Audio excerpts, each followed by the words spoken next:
Now, this is once again related to hate-driven extreme crime that has taken place. This is being reported from Belagavi in Karnataka. A youth allegedly murdered for being in a relationship with a girl from a different religious community. 10 accused, including the girl's parents, have now been arrested, and they've been arrested on murder charges. The victim, Arbaaz Khan's beheaded body that was found on a railway track. Now, the girl's family had allegedly planned this murder, which was carried out by a right-wing outfit. So it was executed by the outfit. And in this post-mortem report, it has been found here that this is a case of murder, and the body was placed on the railway track here to be run over in an attempt to destroy that evidence as well. From last 2-3 years, there was an issue between the two families, and the Arbaaz family was shifted from Karnataka to Belagavi also, but still it was continued. 2 days before the murder, there was a meeting between some mediators and between the two families.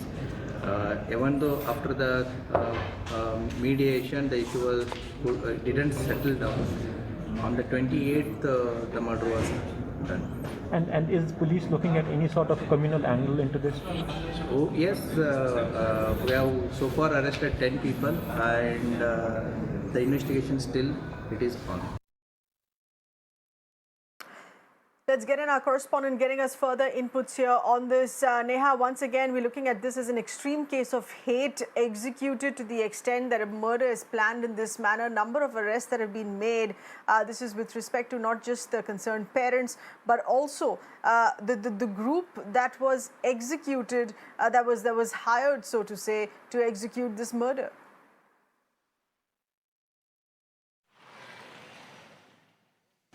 Well, that's right, Sahir. Another extreme incident of moral policing, if you would actually call it that here. Another interfaith couple over here that was, attempted to be broken up.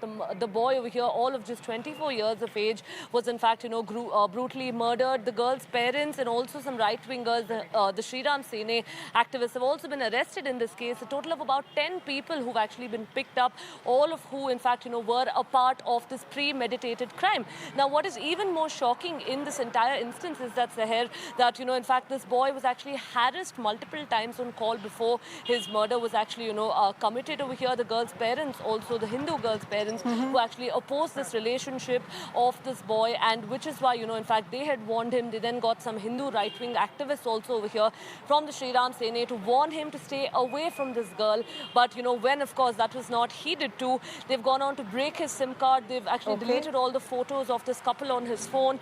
They've also demanded some money from him, which also, in fact, we understand that he did give a small sum to them, following which he was murdered in a very gruesome way. His hands were tied as per the post-mortem report. He was in fact stabbed on the neck multiple times, and his body was just left there on the railway track and found in a rather decapitated state when the police found it. Initially, of course, suspicions were rife that this was an unnatural death, and the case was registered by the railway police, following which, in fact, it was transferred to the Belagavi police, and a case of murder and conspiracy also was, in fact, booked against all of these 10 people. Neha, given the fact that arrests have been made pertaining to the right-wing group that you just mentioned, which is a group that has remained active and extremely vocal in speaking about certain issues here, has it released a statement here in the wake of these arrests of their own members being arrested on charges of murder?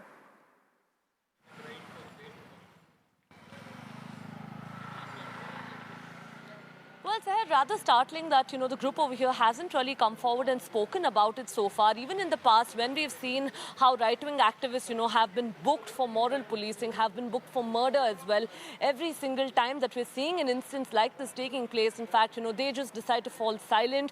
If anything, they go on to actually defend the act, saying that, it's immoral for an interfaith couple to actually be in a relationship. So even this time around, we're actually seeing how, this group really hasn't come forward to speak about it. But Seher, what's even more shocking right now is that every time there is even a small incident of moral policing that takes place in the state of Karnataka, the Chief Minister, Mr. Basavaraj Bommai, comes forward and says that, they will look into this and they will do what's necessary to bring down such cases. But despite that, it seems like, it wouldn't be wrong to say that Karnataka could be turning into the next capital for moral policing.